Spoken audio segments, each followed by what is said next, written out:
Morning, everybody. I'm Richard Kleiner, Managing Partner of Gerald Edelman, and welcome to our webinar of entitled Thinking of Selling Your Business.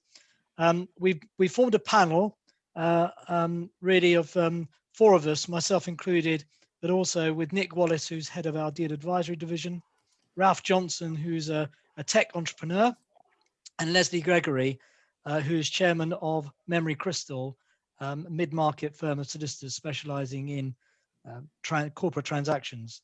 By way of intro, Nick, as many of you may be aware, joined us over 2 years ago, wasn't it, Nick? Yep. Having been at PwC in their transaction support team and moved into corporate finance sector, and joined us to really kickstart our own deal advisory division. And Nick brings with a wealth of experience in undertaking as lead advisor a number of transactions over the years. Ralph started a company called Feline Soft in 2002, which at the time was mostly working with advertising clients, which drove the growth of the company in the early years.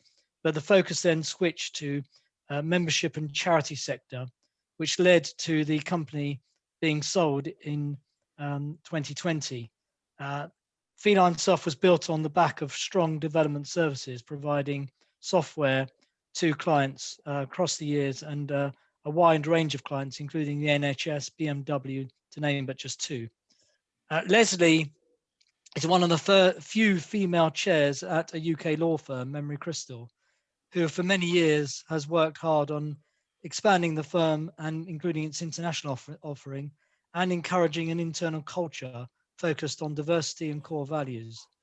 Leslie is recognised by Chambers UK as an eminent practitioner for corporate M&A work, and appeared as a leading individual by the Legal 500 in the most recent rankings. So welcome to our panelists. We obviously have a chat, so if anyone has any questions as we go through, we'll try and pick them up.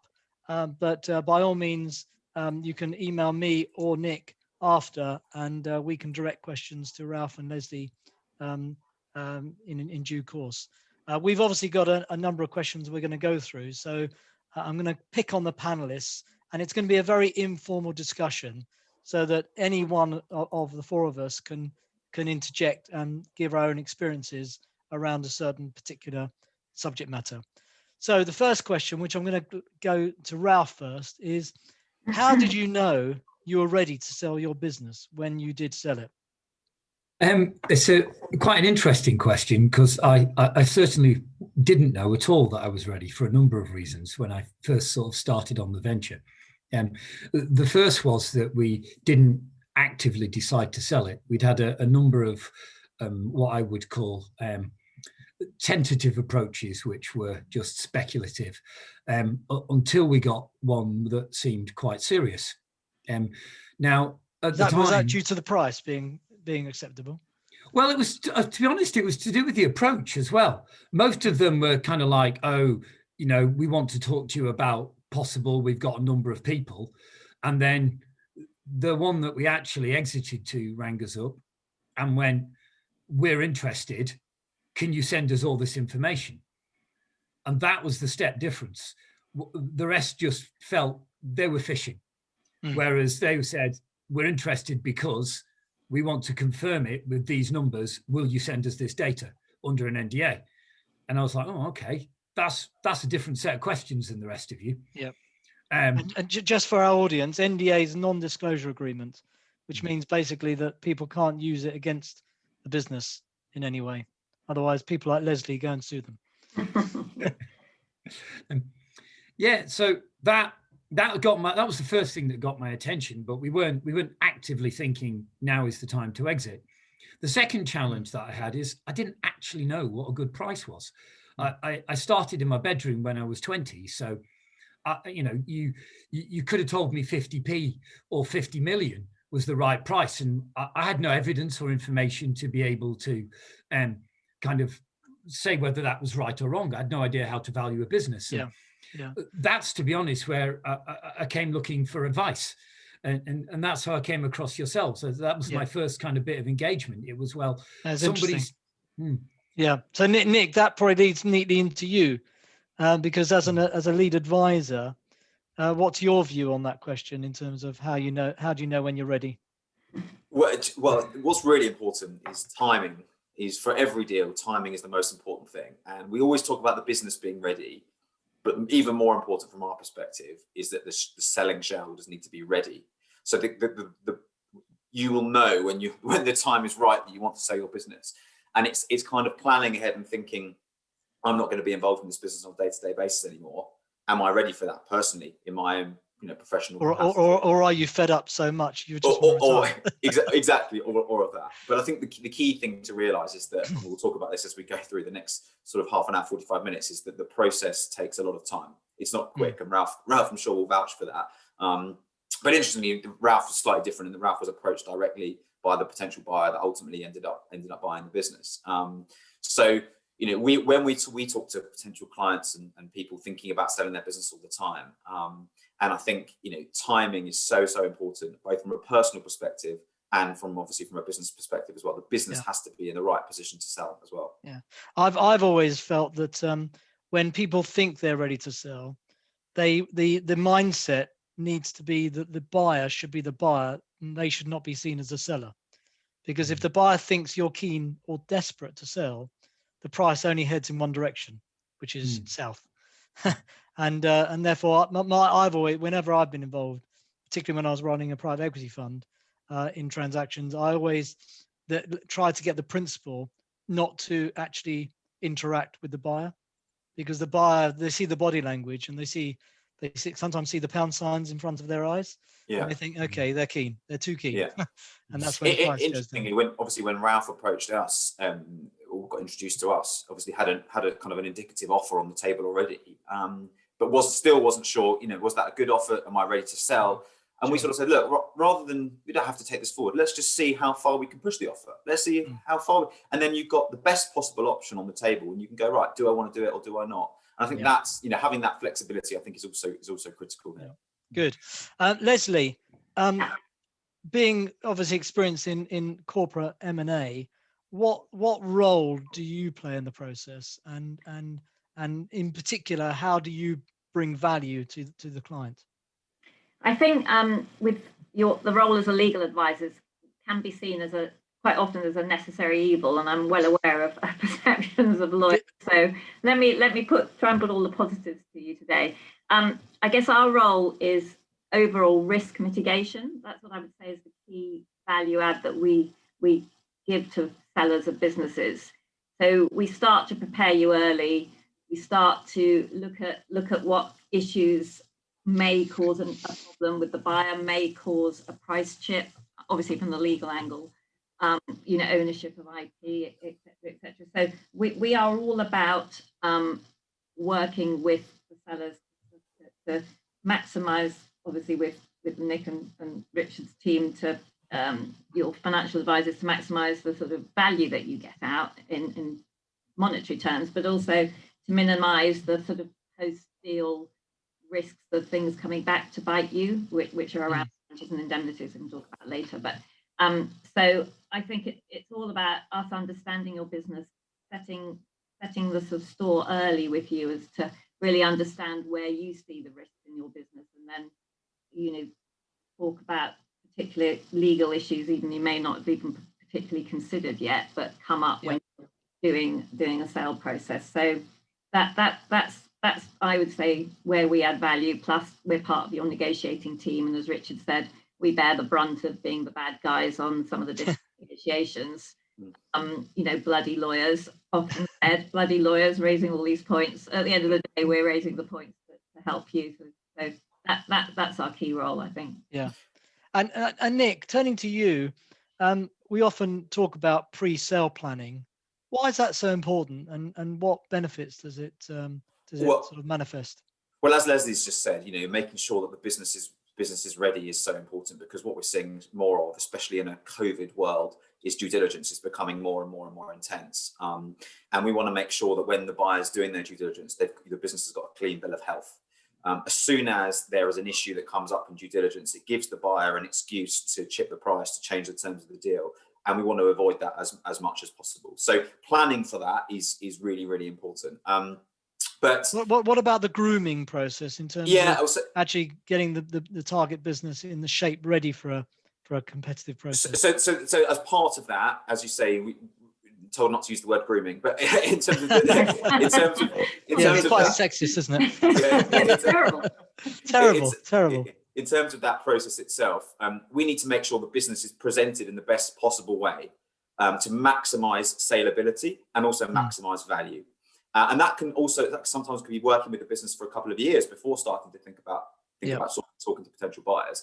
And that basically means making sure, as Leslie said, there's no skeletons in the closet. So that can be, personal assets owned by the company, do we get them into the personal names? It might be intellectual property that's owned personally. It might be, subcontractors, mitigating any risks around IR35. It might be disputed shareholdings, compliance with laws and bribery acts and things like that. It can be sort of fairly minor things, but also it's making sure the business is presented in the right way. So as an example, we were working with a cocktail bar business a few years ago, and they only had sites in central London, in zone 1 of central London. And the story they were giving to buyers was, we're going to open sites in Bristol and Manchester and Birmingham and outside of London. And the buyer looked at it and go, well, you haven't proven the concept works outside of zone 1 of London. So in the start of it, we only spoke to a handful of buyers. So what we did, we took it away. They actually opened up, not necessarily in Bristol and Birmingham and Manchester, but actually just even in Brixton, which is sort of zone 3, just outside of their core demographic. And what it does is it just proves to the buyer that they've got the demand for that service is there. And it just proves the scalability is there, and it gives credibility to that future growth. So that's the point, is why planning is so important. It's about, and I assume that helps the multiple, given that the buyer thinks that actually this is business that can scale up and grow. Exactly. And we'll talk about valuation a little bit later, I'm sure. But ultimately, we want a buyer to be able to base their valuation on the future earnings of the business rather than current earnings, on the basis that the future earnings will be higher and therefore the valuation is higher. But they'll only do that if they believe in the future earnings are credible. Of course. So we need to demonstrate that credibility. So spending a little bit of time now working on that to prove the concept will do it. And it's similar, I'll use another leisure example, but franchises. You can say, we're going to grow by developing franchises in lots of different overseas territories. But if you've never done that before, you don't know that there's a market for that, a demand for that. As soon as you've got 1 or 2, it just adds to the story and the credibility behind it. And I think that's really important as well. But crucially as well, it's about reducing the risk of a price chip down the line, reducing the risk of the deal falling over because of issues coming up in diligence, and you not being able to, justify some of your assumptions in that forecast. It's about making sure from a tax perspective, you've got the proper tax planning in place so you can maximize your personal wealth as well. So for us, pre-sale planning is so important. Just picking up one point you might raise there, which is the price chip. For everybody listening in, that's always, effectively a reduction in the price from the buyer. And I suppose that if the buyer believes they're the only buyer, then it's human nature such that they can't help themselves but test by chipping away at the price.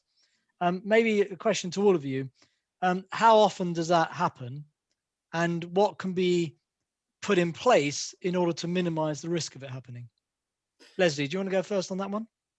Yeah, I think it depends on the nature of the buyer quite often as to whether you anticipate a price chip or not. I found something from financial buyers, as private equity type buyers, it's certainly not uncommon in my experience.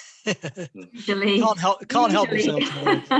Can't help themselves. Usually, they hang it on something that has come out of the due diligence or something on the commercial side around, the product, the technical business, the product not being like what they wanted, or a major contract not being as they expected to be in place, etc. So I think this all links back to the how important it is for pre-sale planning and make sure that there's no surprises. And also perhaps, Nick, you would sort of say about the way the material is presented to them, and if there's an IM or an auction process, how what's presented in there can all be stacked up. And exactly. Yeah. And one, sorry, just before Ralph, because I think it's quite Ralph can give the practical example because it's been through the process in the last year. But I think what's also important is when and how you communicate to buyers, because up until heads of terms are signed, even if they are the only person in the mix, you can always tell them there are 3 or 4 others. Now, there's always an elastic band you can stretch so far, and if there is only one, you don't want to stretch it too far because it might snap. But up until that point, so that's why when we're agreeing heads of terms, it's about getting as much, even though it's not legally binding, getting as much detail in there as possible. And also making sure we've got a clause to say if the buyer seeks to renegotiate the deal without any good reason, i.e. they haven't found an issue in due diligence, then the seller can terminate that exclusivity period. Because otherwise, once they sign exclusivity, which is legally binding as part of the heads of terms, they know that they're the only party by the definition of exclusivity, and therefore the bargaining position does change. So it's all about making sure that we do that. And Ralph, maybe you can touch on obviously the price chip that we went through and how we can touch on how we mitigated that effectively. Ralph, over to you. Yeah, I mean, I would say it's your business, so you know where the skeletons are in your own closets. So, if you know you're going into a sale, then deal with them or have a plan to mitigate them. Without going into sort of too much detail, I knew I had a forthcoming revenue dip coming, and we managed to we agreed the price, and when they got into due diligence, he said, oh, but the revenue hasn't continued to increase. But we had a prepared story, and we had a fallback position, which was, well, in that case, we'll delay the payout up until XYZ date, knowing full well that we were going to land certain contracts and certain deals, which would restore the story. And fortunately, it all went to plan. But that was down to forethought and preparation, because we knew what the counter was. We had an answer and a suggestion ready for it, so that we could still maximise the total original value that they'd offered during the heads of terms. Yeah. So effectively, the buyer, in this case, the buyer said, "Oh, we're going to reduce the price by X," because trading was slightly below what we thought, and it was quite back-ended, which happens quite a lot, by the way. And we sort of said, okay, that's fine, on the basis that if trading does hit the targets that we discussed from the beginning, then we get paid the money back. And ultimately, but Ralph knew his business inside out to be able to know there is no risk here, because we're going to hit these targets because of X, Y, and Z new customers that we've signed up. And on that basis, that payment effectively ended up being the same as what was originally. So the price chip wasn't there in the end. So it was about timing of the payments rather than actually reducing the price. What we've got a question from one of our attendees. Thanks, Daniel. He's saying that how do you generate potential buyers when you're not for sale? Should I have a go at that one? Go on then. First of all, when we're working with sellers and they haven't been approached directly, and by the way, a lot of the time our clients do get approached directly. It doesn't mean they end up doing a deal with those people, but it just kind of helps to create competitive tension. First of all, we will never, very, very rarely ever tell the market that the business is for sale, because you just never know. Even though people sign confidentiality agreements, NDAs, as we said earlier, you never know whose desk a piece of sales marketing material will end up on. It might be an employee, it might be a competitor. So we will always sort of caveat and say that the business is looking for a strategic partner or a strategic investor to really help to accelerate the growth. And that helps to add to the story around synergies and why this would be a good kind of fit. And then when it gets down the line and we're having telephone conversations, we sort of say, look, strategic investor really means strategic acquirer and all that sort of stuff. So that's the first thing to say, is we will very rarely say that the business is for sale. But ultimately, it's about identifying where those synergies are. Who would be interested in buying this business? Where is there a natural fit? And it's doing what we call a market mapping exercise and thinking about, well, who do you sell to? Who buys from you? Who operates in adjacent markets? Who has the same customer base as you? So it might be a completely different product, but would need to buy the same, want to have access to your customer base. And just going through that process and coming up with probably 6 or 7 different groups of potential buyers. And then thinking, right, using our clients, obviously market intelligence and market knowledge, because they'll often know their market significantly better than we will. And then thinking about it from there, and then pulling together that list of buyers from there. And then it's about having how we articulate that in a way where the buyer doesn't think that you're actively selling. It's trying to fit the other way around. In reality, in other words, a bit of a game, isn't it? It's a game. Absolutely, the whole thing is a game for sure. Yes. Yeah. Well, they call M&A dating, no doubt. Yeah, exactly. But in reality, if you've got an advisor on board, people will sort of, especially financial investors, as Leslie said, will know that the business is for sale. But it's about making sure that they articulate it in the right way. Or we're only speaking to a small handful of people to prove, just to see if there's something out there that would work, rather than saying, oh, by the way, we're going to talk to 100 different potential buyers here because we're desperate to sell. Sure. So there's the way of doing it. Okay, I'm going to move on. quick question from Nick in the attendees is, do we help maximize clients on entrepreneurs relief? Yes, we certainly do, Nick. Part of the pre-sale planning is to make sure that we focus on maximizing the post-tax receipts from any transaction. So tax planning and restructuring, if need be, is something that we would do as part of Nick's team. Actually, he has access to the our tax team to do that work.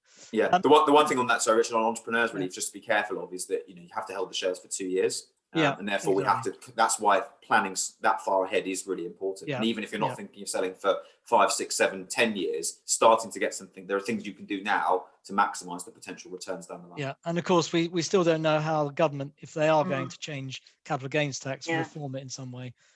So watch this space. Moving on, how do you know how much your business is worth? Who wants to go first on that one? Go on, Leslie. Okay, Ralph. Go on, No. Ralph. I was going to say, is it, if it's enough to make you think? Yeah. It's a trade-off. The money's nice, but in the end, it comes down to, do you want to give it up? Yep. Yeah. Good answer. You've nurtured it and based it, but yeah. You're a long time retired, as they say. Yes. Hopefully. I think that everyone talks about valuation metrics, and do you do a discounted cash flow, or do you do a multiple of earnings, or all of these things. And yes, of course, if you were doing a formal valuation that needs to go to court or whatever for a divorce case or something, of course there are valuation metrics that the market uses. But ultimately, as Ralph has said, the buyer is what a buyer is willing to pay and what the seller is willing to sell for. In the same way, you can put your house on the market for £1 million. If the highest offer is 800,000, it's only worth 800,000. However many estate agents tell you it's worth $1 million, it's only worth 800,000. The difference here is we would never put the business on the market for a certain price. There's a very different way of doing it. We'd always ask the buyer to come back with an initial offer first. But ultimately, it's what they're willing to pay for it. And the reason why, in practice, for businesses in kind of the SME space, which is where we focus, most of the time look at a multiple of earnings is the standard metric. Now, what is that multiple? Is it 6 times, 8 times, 10 times? Well, it depends on kind of the sector you're in. And people normally look at previous transactions that are similar to work out what multiples they sold for. I suppose in that regard, Nick, it's not dissimilar to the property market. The property market is all about comparables, and corporate transactions are no real different. The slight difference is that in property transactions, you sort of have to disclose to the land registry, whereas in M&A deals, private M&A deals, you don't necessarily have to. So a lot of it is kind of a guessing game. So going back to the multiple, and then obviously of earnings. So earnings is typically your profits, or what we call your EBITDA, your earnings before interest and tax, depreciation, amortization, effectively your operating profit. And again, do you use last year's, this year's, next year's? Ideally, you want to use 5 years' time, because that's going to be the highest number. So it's all comes back to, again, going back to the point, it's all a game, really. But normally buyers will have a steer, and ultimately it depends on what strategic value your business can add. The more value you can add, the higher they're going to pay, really. Okay. Leslie, as a seller, how often do I get all my money up front? I honestly think it's quite rare to get all your money up front. I mean, there are different mechanisms, and I think it in a way it depends on at what point you are in the cycle of your business and what you want out of the deal. So if you're on a growth trajectory and you're actually selling your business to combine with a larger group that can 2 and 2 makes 5, then you actually may want a certain amount up front, but you may then prefer an earn out, so you can really participate in the growth story as part of that larger acquirer. On the other side of the coin, buyers will often require some sort of escrow retention, particularly if any risks are identified during the due diligence process. So you may not get all your money up front for a period that may be held back in the legal contract to cover potential claims in the future. And there also may be, and Nick and Richard can talk about this, there may be some sort of tax planning reasons why you get effectively some deferred payment, although that isn't linked to an earn out or conditional. Is it different? Is that analysis different where the shareholders are separate from the management? Because I can understand where shareholders and management are one and the same people. Yeah, sometimes that they may want to make sure that the management are incentivized to make sure the profits. Yeah, are yeah. maintained. Sometimes there's a different split. Financial investors like VCs. Maybe if you've got VCs in your business, there may be a sort of cash and shares split, and the VCs may get predominantly cash out with no risk because they won't give warranties. Whereas the management team involved in the business may get some cash, but may have to roll over into the shares of the acquiring company. May have to do some sort of deferred payment with a loan note. There are all sorts of structures, but at the end of the day, I guess that's one of the pre-planning is to understand the different types of shareholders you have in your business and what their drivers are and what their requirements are on the sale. And I think coming back to the comment that Leslie just said and what I mentioned earlier, if you're telling us a buyer, by the way, we've got this fantastic growth plan and we're going to double, treble, quadruple in size over the next few years, but we want to sell 100%.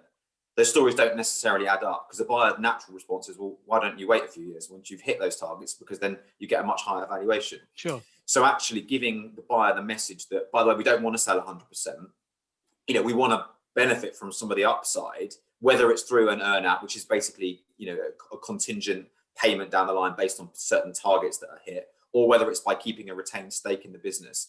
Often the actual cash you get on day one is higher because of that message you're giving. If you give a message, we want to sell 100% and walk away, actually the payment might be, even though you get all up front, might be less than the payment you get for 80%, but then with the upside down the line.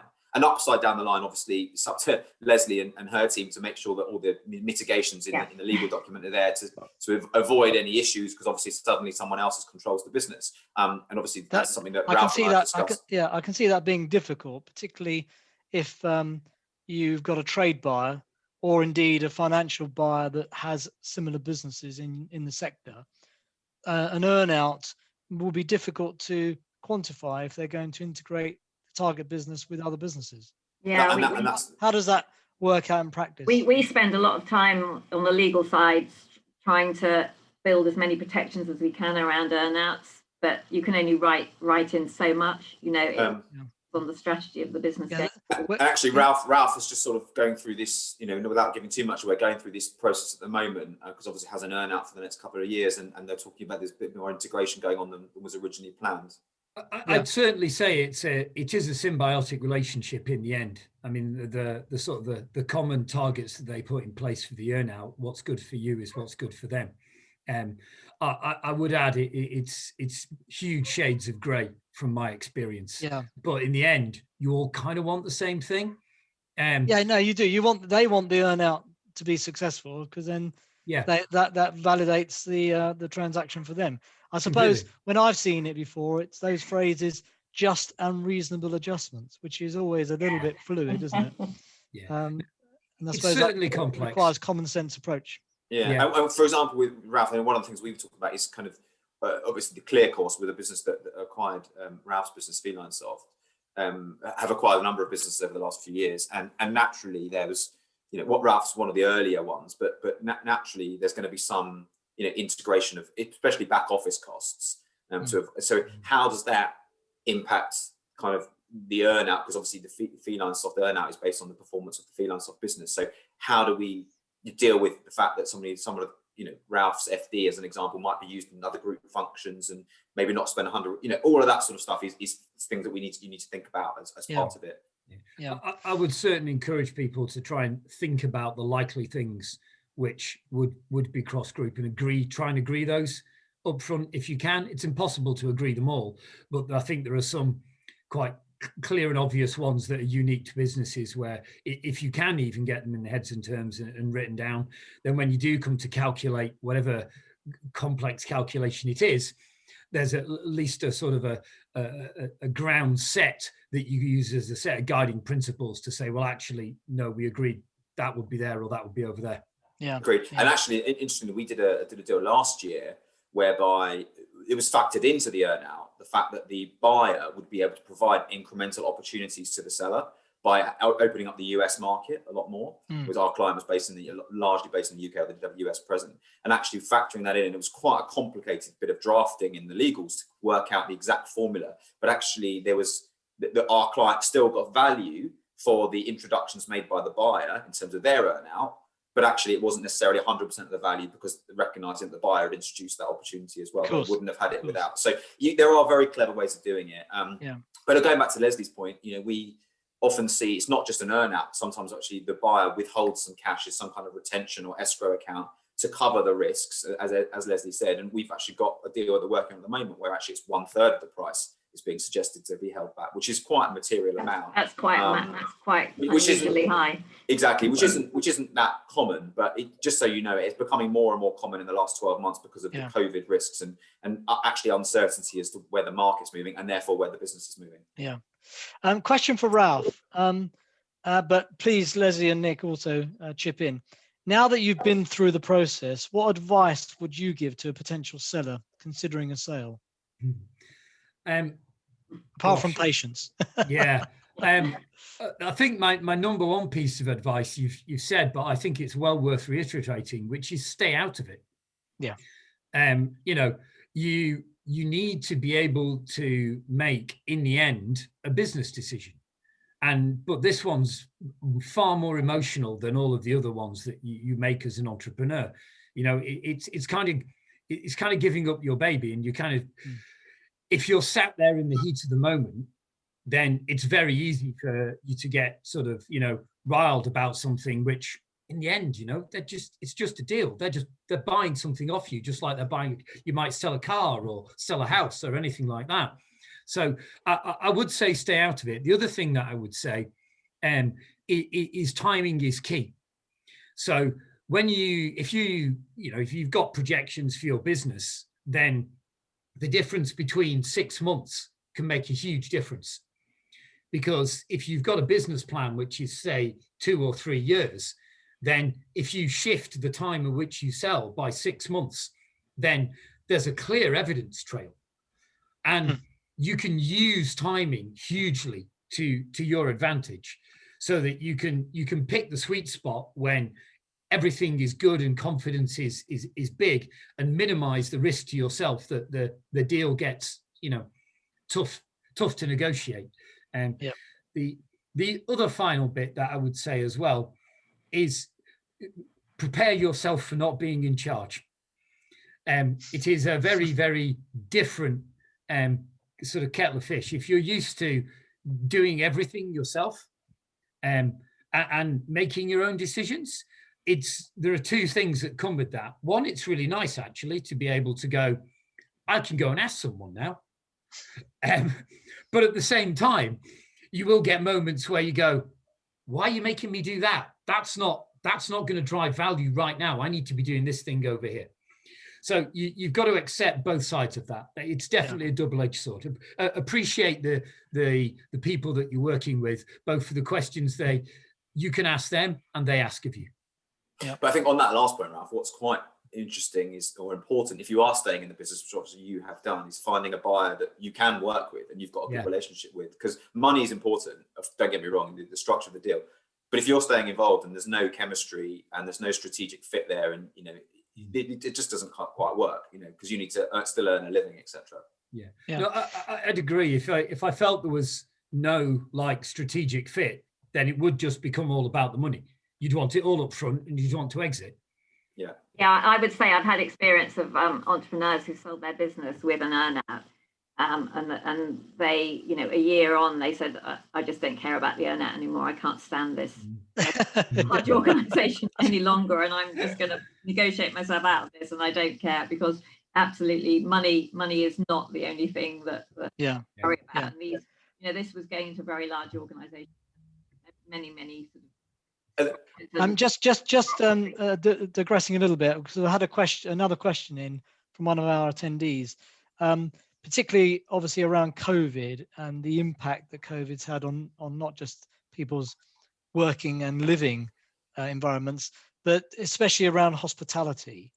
And to what extent do you think that values? Well, we know values have been hit massively through COVID, but to what extent do you think that the values might start to come back once the lockdown restrictions are fully lifted and trade gets back to whatever normality is in the future?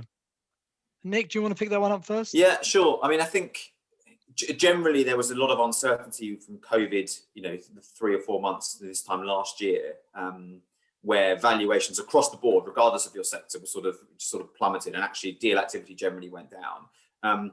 Since the summer, deal activity has generally picked up quite significantly. Valuations across the board generally, across most sectors, haven't been massively impacted. As we've said, what it's probably meant is that rather more cash is sort of deferred, so rather than less, but the overall valuation is probably similar. Hospitality being probably the key exception to that, and the reason being that most companies haven't traded properly for a year, and therefore it's very difficult to know what current trading is. And if you're basing a valuation on current trading, there is no current trading. What we're seeing is that, you know, we are starting to see a lot more activity in hospitality, and I do genuinely think that in the second half of this year that will pick up quite significantly.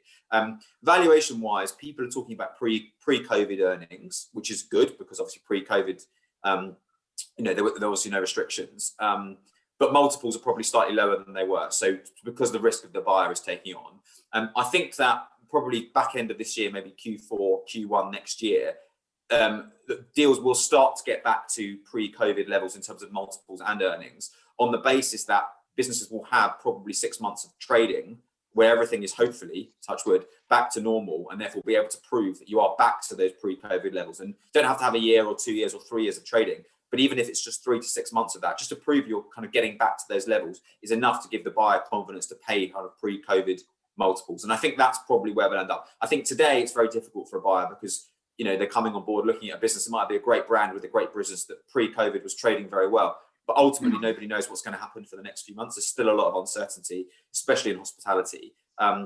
Once we are hopefully back fully open and we've got that trading 3 to 6 months, it'll be a lot easier for buyers to get back to those levels pre-COVID. And I think there'll be a lot more activity in that sector later this year. Yeah. Okay. Leslie, what's your view on values? I mean, I think at the moment there are there's quite a lot of interest in people who think they can buy assets or sites at very low values. So I think there are people there's even been some listed vehicles that have floated. Yeah, Hugh Osman. Restaurant groups, yeah. Indeed. I wasn't going to mention names, but you know, and that's well, all about it's public knowledge. Exactly, a real value, you know, bottom value play. I think Nick's right. If you're in that sector, hold your nerve and wait till you've come out the other end, and then and I suppose from a business advice point of view, cash preservation is everything. Absolutely. Stay in the game. Absolutely, and we've got a client that was March last year, again a wet-led, so drinks business, with 5 sites in London, and we had a deal agreed and was going to go through end of March last year, and obviously COVID struck, and you know, understandably, pretty much all deals at that time fell through. So our client had that mindset; they were thinking of selling, they're about to sell their business, and obviously then COVID struck. Obviously, they're not actively going out to market the business today on the basis that, you know, the valuation they would receive today is different. But, you know, actually what it did was it got their mindset ready for a potential sale. And actually now they've, interestingly, in the last sort of couple of months, they've been approached by a couple of different parties without actively going out to the market about the idea of selling. Now, a couple of them are time wasters thinking they're going to get a bargain, as Leslie says. But actually, in reality, 1 or 2 of those conversations might be quite serious. Now, our clients now sort of thought, can't be dealing with this anymore. I'll just sell. I'm happy to take a slightly reduced price on what we agreed this time last year on the basis that we want out.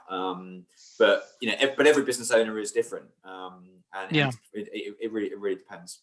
Yeah. Question for all of you. Start with Ralph. Actually, why is having the right advisors so important in a sale process? Well, from my own personal point of view, because I knew nothing. If you're an entrepreneur like myself, and effectively you started almost straight out of university, I think I only had a job for 6 months before I ended up running my own company, then you really don't know what you don't know. And that means that reliable advice is absolutely key. So I knew that I wasn't too keen, but I didn't know how far I could push it. And I think if I'd have tried those negotiations myself, I'd have probably pushed it too far, because the only way you can tell whether or not you found the limit is when they get annoyed. Or say no. Exactly. And but potentially by then it's too late. Yeah. The other bit that I would emphasize as well is when it comes to all the legal aspects of it, it's not like a normal contract. You know, there's so many little bits of it where without, you know, both sets of advisors, I would have made some pretty huge mistakes. You know, I had to go and say, is there actually a risk here? I can tell you on the ground, this is what's under the hood. So do I fight this or not? And there are occasions where I thought I should fight, and they went, oh, don't worry about it. You know, you've got these bits of the deal, and they have to trip over these values before they can come for money from you. So it's all going to be fine. You know, you've really got to have screwed up for this to kick in. Yeah. And you know, and I didn't even I didn't know about the structure that you put in those places. Now, if you've sold 20 businesses already, then maybe you don't need it. But I can't emphasize enough of if you're a first time sort of entrepreneur that's kind of built it yourself, then it's worth every penny. You know, I would say that the deal size increased enough to more than cover my fees. Yeah, basically. So, and the same question really to Leslie and Nick, but maybe with obviously without mentioning any names, but some anecdotal evidence of where something happened that having you guys or advisors in the right place at the right time either avoided a problem or enhanced the transaction. I suppose from my perspective, I think, first of all, I'd say getting the right rapport with your advisors is very important. You're going to spend a long time with them in an intense period. So you've got to get to know each other and ensure that you're on the same wavelength. And I think where we can add value, frankly, with experienced lawyers, many out there, not just me, but get the right ones, is that there's a lot of negotiations that start to be thrown at, well, this is market practice. So, you know, we want this level of cover for the warranties. If it's not 100%, then we're not doing the deal. And there's a lot of saber rattling around that. And frankly, if you're out in the market a lot and you're experienced, you can very calmly provide many examples of where market practice, say, is something very different to the buyer and their advisors are trying to throw at you. So you can get your liability down to, say, 50%, because that is current market practice. I've just had a very sort of similar anecdotal example where, you know, the deal nearly fell over because of the buyer's intransigence over something that was a very contingent liability with wanting, you know, pretty well unlimited cover for it. And we managed to negotiate that right down, because we calmly took the buyer through the many other scenarios that are out there and could have taken place. So I would say that, you know, make sure you've got advisors who are calm, who are not trying to, on the legal side. The other thing I'd say, I have seen deals nearly fall over where the lawyers themselves are trying to score points and show how macho and look good in front of their clients. So actually, at the end of the day, that's not what the clients want. They want to get the deal done in a sensible manner and to sort of focus on sort of the key risk areas. So I have seen deals fall over where there's been some ridiculous posturing from one side's lawyers, and as you say, the clients are one step removed, quite rightly, but the lawyers have got themselves into a sort of a place where they need to save face, so they're not going to give in, and it's all killed the deal. So I think, you know, get the right advisors and make sure you're on the right wavelength. Of course, if you do really want saber, you know, identify the key issues right at the outset, and that's where you brief your advisors to negotiate hard and know where you can take a sensible approach. And I think, just to add to that, I agree with everything Leslie just said. I think, you know, obviously this is what we do day in, day out. So we know, as Leslie said, what's market, what's not market, what's normal.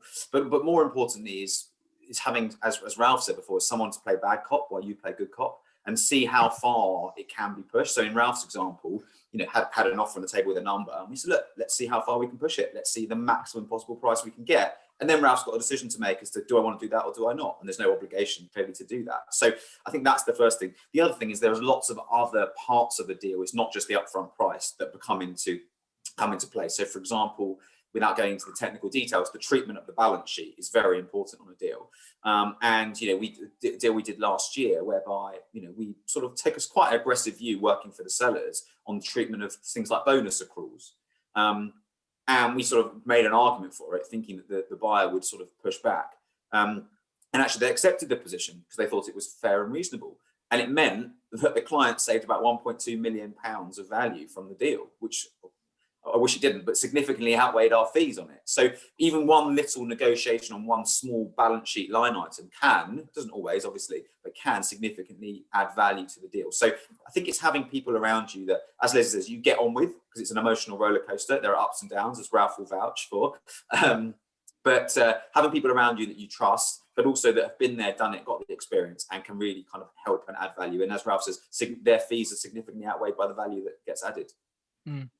Just coming back to, we talked about COVID, but obviously we haven't yet spoken about Brexit. Seems to have, disappeared from the front pages. Although I suspect there may be coming back with the announcement in July of what that's going to communicate. We don't know yet, but to what extent do you feel that buyers are taking advantage of the post-Brexit period to keep prices down, or do you not think that's the case anymore? And I appreciate domestic businesses are probably different to businesses with an international flavour. Should I have a first go at that one? Yep. I think keep it brief though, because we're starting to run out of time. Yeah, that's all right. I think that Brexit, when there was all the announcements on Brexit, and there was going to be an announcement in 3 months, and the election and everything else, there was a lot of uncertainty, and deal activity did go up and down a bit as it got closer to a Brexit announcement. I think generally what's happened is Brexit's sort of been overshadowed by COVID, but it all adds into that uncertainty piece around deferred consideration, around retentions, all that sort of stuff, and not really knowing what the impact's going to be. In terms of deals, generally, it hasn't had a massive impact, so far that we can see in terms of deal activity. Deal activity is stronger now than it's been in a very long time. But is that because they're domestic businesses? And yes, possibly, but also even with cross-border businesses, we're seeing a lot of activity. Where it's had a real impact is we've got one client in particular that buys from and sells into the EU a lot, and a lot of their stock has just been still held up in warehouses now from the early January, and that's had a really massively detrimental impact on the business trading activity, which therefore has a detrimental impact on the potential process that we were running around finding an investor. Okay. I'm going to stop you there, Nick, because otherwise we're going to run out of time. And I've got one more question for all of you. Leslie, do you want to add anything to what Nick said on Brexit? No, that's the last point. Exactly. I've got a client. I've actually said, don't think about even starting a sale process for the next 6 months until you get your supply chain sorted out. Yeah. And actually, on my client, when we started the process in December, and no one knew what the impact with Brexit was going to be, they had all the plans in place that they thought, and actually we didn't think it would be an issue, and thought it might be a 1 or 2 week temporary blip, but it's actually lasted for 3 or 4 months. Yeah. So last question, because we are running out of time. It's often been said that people say the journey in building a business is more fun than arriving at the station on the sale. Is that true in your experience? Maybe Ralph, you want to go first? It's an odd one because you can't actually judge it until you've done it. Yeah. Now, don't get me wrong. There is quite a nice moment when you sign on the dotted line. A few hours later, it turns up in your bank account, but that's fleeting and brief. The fact that you get to build and create something, yes, absolutely, it is definitely more enjoyable than the final exit, without a doubt. And that's from an entrepreneur himself. Leslie, what about you in your experience? Well, having just done a transaction with our own business, I have some sympathy with that, Ralph. We haven't actually completed yet, but it was announced today. I'm sure there's going to be a lot of euphoria about the initial consideration, and then after that, you have the reality, the fact that you're no longer running and in charge and running the show. So that's the thing, that the mindset, and I've seen a lot with clients as well. It's fine if you're retiring and that's it, that's fine. But if you're selling and you're part of something, but you're in a very, very different structure, you've got some money in the bank, but as you say, that you've still got a long time ahead of you working. So make sure you sell to I think, as Nick said, sell to the right person. Right. Yeah, the flip side of that is we've had clients that have post-transaction stayed with the business, but in their current roles as sort of manager director and technical director or whatever it is, and actually called me a few months later and said, I absolutely love this, because now I've got the money in the bank, I've de-risked, I don't have to worry about my mortgage, I don't have to worry about the school fees, I've all done, all sorted, got my life plan ahead, and actually now every decision I make, it's not my head on the line anymore. It's someone else's head on the line. It's not my cash flow, it's someone else's cash flow. I'm actually loving it. I'm enjoying the business because this is the business I found, that I don't have the pressure and the stress anymore. I love it. Now, everybody's different. Clearly, they were left to their own devices to run a business that was based in the Netherlands. And how much interference you have, I guess. Yeah, exactly. And in my experience, and coming back to Ralph's point, which is very key, unfortunately, when you're building a business and you're going through all the frustrations and challenges and pain that we all have, as my father often quotes to me, you have a good day depending on how you deal with your problems, because every day has a problem. You can't really judge that until the end and you've sold. And then when you look back, obviously we don't like recalling pain, do we? We think back about all the enjoyable bits of building. So I suspect it's a mindset. And taking Nick's point, there will be clients that actually and people that actually enjoy the sort of the new era. And I suppose it comes down because they have a choice quite often. Yeah. They are choosing to do it rather than needing to do it because they still want financial security. Yeah, it's interesting. Anyway, thank you everybody for attending. As I said at the outset, we are hoping that it's been recorded, and our head of marketing, Lauren Kelly, will circulate it to all the attendees. And indeed, if you have anybody, friends or colleagues that you would like to send it to, again, get their details to Lauren and she'll send it through. And if there are any other questions you have, again, feel free to reach out to us and we'll endeavor to answer them. So I'd like to end by thanking our panelists for attending. Thank you very much.